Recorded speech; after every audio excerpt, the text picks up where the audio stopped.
Recently, I saw that the NHS, which is the National Health Service in England, was going to start either recommending or requiring, I don't really remember which, but they're going to start having patients that were suffering from depression start exercising a certain amount of time every week before they would qualify for antidepressants.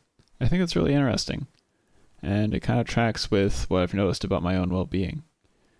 Recently, meaning in the last few months or so, I've started a few habits that I think are already sort of starting to pay off with how much better I feel on a day-to-day basis. A few different things have changed, like my sleep schedule, my diet, being more disciplined. But the one I want to focus on for this video is physical exercise. Going to the gym a few times a week, or at least doing something that gets your heart rate up for an extended period of time, is so important. You feel better, you look better, you have more longevity as your life goes on. And there are small moments throughout the day where it sort of kicks in that there are real benefits from it. For instance, sometimes someone will ask you for help with grabbing something or lifting something, and you can tell it feels lighter than it would have before.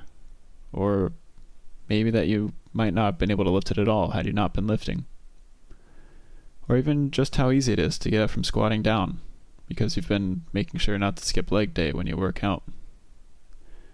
Not to mention that just knowing all of this makes you feel more motivated and proud about what you're doing, on top of the actual physiological benefits for your mental health. And one thing builds into another. I think that's part of why I started getting into so many good habits at the same time. Because when you do one of them, you really do get a boost of motivation to do the others. Avoiding junk food becomes so much easier when you think about it wiping out the good you put in for those 45 minutes at the gym.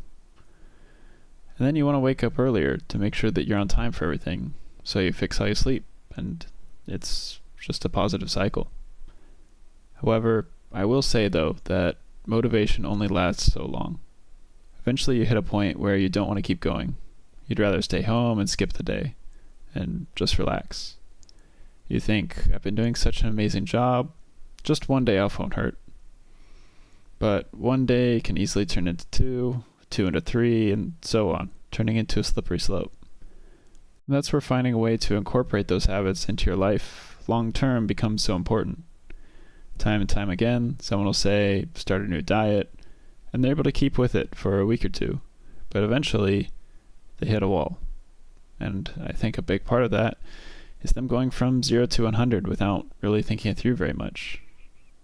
A lot of people would think the answer to this is discipline. When the motivation wears off, just force yourself to do the good thing anyways. They'll say it doesn't matter that you're tired, go and work out, get it done. And while having discipline is definitely a factor in keeping up with the habits, I think it really isn't sustainable for most people. I don't think it's normal to be like David Goggins, to be honest. Instead, finding a way where you don't have to be at 100% all the time every single day, but are instead at like 80% most of the time would honestly be enough. Have some ice cream every once in a while when it's offered to you. Just make sure to save it for special occasions. Take a day off of the gym sometimes when you need to. Just try to do some light exercise that day. And make it a rule not to miss 2 days in a row. And as a side note, don't compare your progress to anyone else. Other people have different circumstances than yourself. That it's not fair to try and compete. Some people have real advantages that you might not have, whether it's time, genetics, whatever it may be. Just try to get better every single day and compare yourself to how you were a week ago or a month ago. You'll see the improvements over time. Thanks for listening. See ya.